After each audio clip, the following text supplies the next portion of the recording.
Los últimos días de la vida del rey Salomón. El triste final del rey más sabio.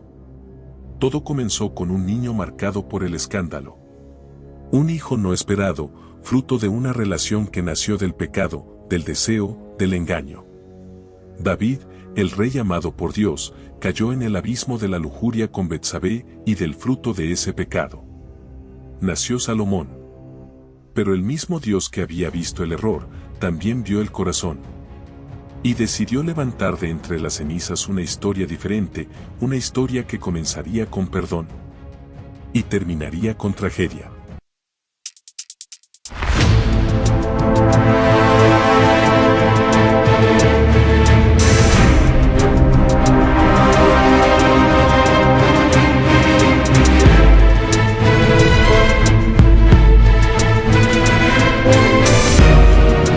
Creció bajo la sombra del trono de su padre. Desde pequeño lo observaba, lo escuchaba tocar el arpa, llorar en la noche, escribir salmos y clamar a un Dios invisible que parecía siempre estar presente. El joven Salomón aprendió de David que el poder no valía nada sin una relación con el Altísimo. Y por eso, cuando llegó el día de su coronación, cuando fue proclamado rey ante todo Israel, Salomón no pidió poder, ni gloria, ni venganza, pidió sabiduría. Y Dios, complacido por su humildad, le dio sabiduría como nunca antes a ningún hombre. Pero también le dio riquezas, dominio, poder, y el corazón de todo el mundo conocido. Durante años, Salomón gobernó como un faro de luz entre las naciones. Su fama traspasó las fronteras. Su juicio en el caso de las dos madres y el niño fue contado por generaciones. Reyes y reinas venían de tierras lejanas para sentarse a sus pies y escucharlo hablar de la vida, de los árboles, de las bestias del campo, del alma humana. La reina de Saba quedó estupefacta al ver el esplendor del palacio, la organización de sus siervos, la riqueza de sus mesas y la profundidad de su sabiduría. Nada en su reino era común. Todo era majestuoso, intocable, glorioso. Pero todo imperio que se levanta sobre gloria humana, está destinado a caer. Salomón, con todo su intelecto, con toda su profundidad, comenzó a mirar más allá de los límites que Dios había trazado. Quiso experimentar.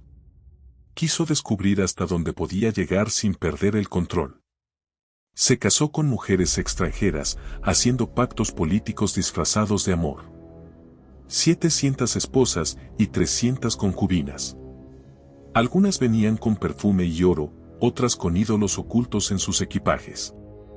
Salomón, poco a poco, comenzó a permitir. Primero permitió que sus esposas tuvieran pequeños altares escondidos. Luego permitió que se levantaran lugares de adoración fuera de Jerusalén. Más tarde, acompañó a una de ellas a ofrecer incienso.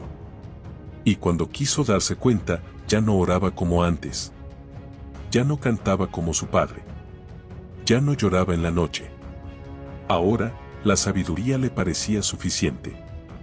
Y lo que antes era voz de Dios, ahora era solo eco de memorias pasadas. Los profetas dejaron de visitarlo. La voz de Dios, silenciosa. Y el alma del rey más sabio del mundo, empezó a vaciarse. La grandeza de su reino crecía por fuera, pero se desmoronaba por dentro. El templo que había construido ya no era lugar de encuentro, sino de ceremonia. Y mientras más alta era su torre, más lejos estaba su corazón del Creador. Dios, en su misericordia, volvió a hablarle. Una vez más, le advirtió, si te apartas, arrancaré el reino de tus manos. Pero Salomón ya no escuchaba. Su corazón estaba dividido. Su alma, embriagada de poder y placer. Y entonces vino el juicio. No como fuego del cielo. No como guerra. Sino como silencio. Como el lento abandono de la presencia divina. Como el frío que se cuela en una habitación sin ventanas. Salomón envejeció. Y en su vejez, comenzó a mirar atrás. A contar los días. A recordar la voz que lo llamó cuando era joven. a sentir el vacío profundo que ni el oro, ni las mujeres, ni los cantores podían llenar. Y así escribió el Eclesiastés. Un libro triste. Un lamento existencial. La confesión de un alma rota. Vanidad de vanidades. Todo es vanidad. Allí no habla un rey. Habla un pecador arrepentido.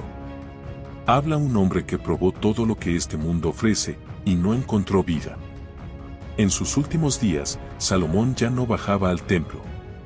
No tenía fuerzas.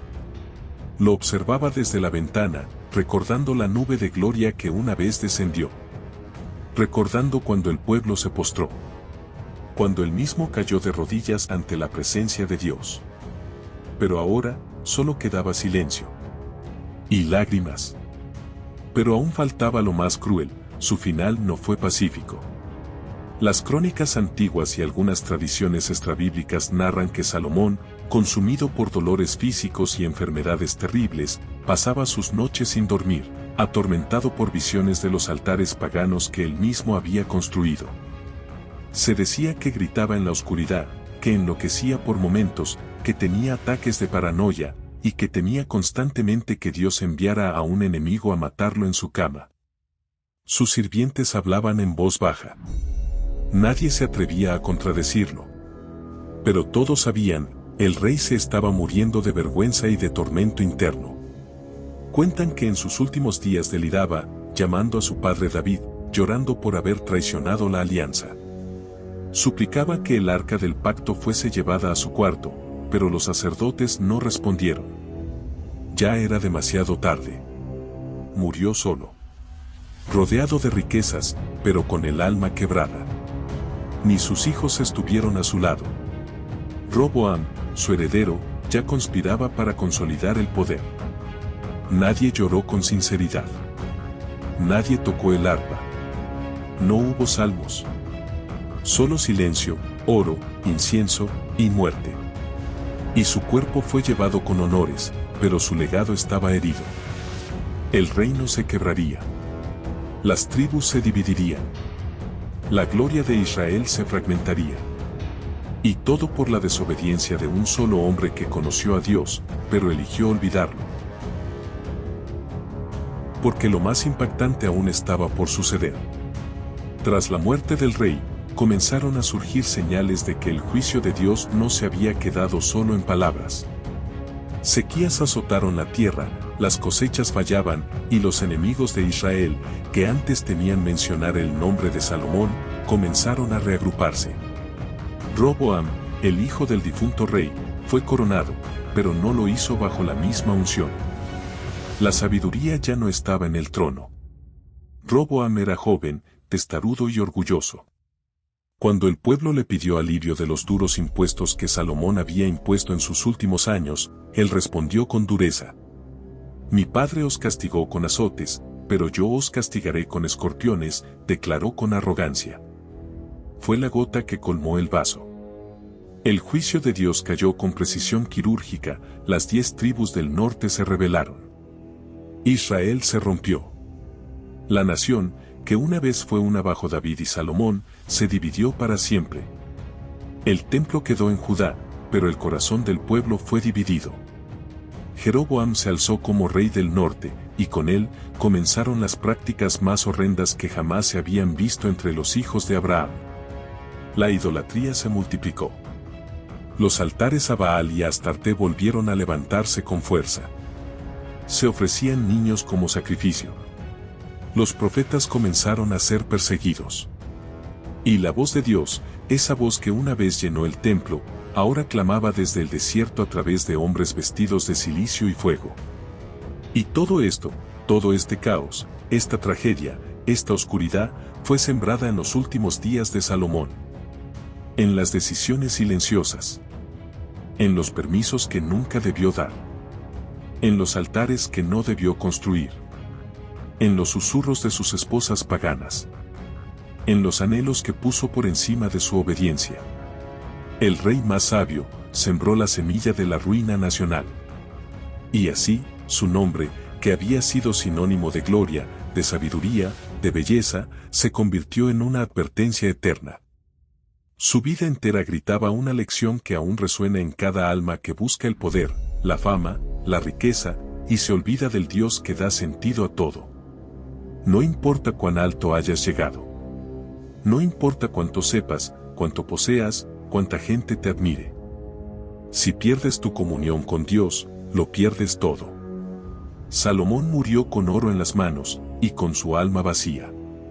Y su historia continúa hablándonos desde las páginas del tiempo. Porque hay muchos que hoy viven como él vivió. Pero aún hay esperanza para quienes elijan no morir como él murió. Y esa esperanza, esa pequeña chispa en medio del juicio, también nace de esta historia.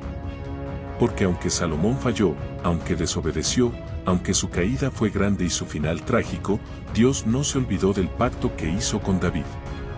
Aún en medio del desastre, la misericordia de Dios seguía ardiendo como una llama encendida entre las ruinas. No por Salomón, sino por amor a una promesa. Por fidelidad a su propio nombre. Dios no destruyó del todo. No arrancó la raíz. De la línea de David, sí, incluso de esa descendencia manchada por la idolatría de Salomón, vendría un día un rey diferente. Uno que no pediría oro, ni construiría palacios, ni levantaría altares a falsos dioses, sino que sería él mismo el templo viviente. Ese rey no entraría a Jerusalén en un trono de marfil, sino montado en un asno. No tendría 1000 mujeres, sino un corazón indivisible para con Dios. No nacería entre sedas reales, sino en un pesebre humilde. Su nombre sería Jesús. El Hijo del Dios viviente. El verdadero Hijo de David. Y él no fallaría. No se desviaría. No construiría ídolos. Él obedecería hasta la muerte, y muerte de cruz. ¡Oh, qué ironía divina! Del linaje de un rey que cayó, nacería el rey que restauraría todas las cosas. Por eso esta historia no termina con la muerte de Salomón. Termina con una puerta abierta. Con una invitación. Con una decisión que tú y yo debemos tomar. ¿Seguiremos sus pasos hacia la gloria vana? ¿O aprenderemos de su caída para buscar al verdadero rey? Porque aunque Salomón murió con el alma vacía, Cristo murió con los brazos abiertos. Y mientras el templo de Salomón fue destruido, el cuerpo de Cristo fue levantado en gloria para ser el nuevo templo eterno. Hoy, tú decides qué herencia dejarás. Hoy, tú decides si morirás con riquezas o con propósito. Hoy, tú decides si serás recordado como un monumento de fracaso o como un alma rendida al verdadero rey.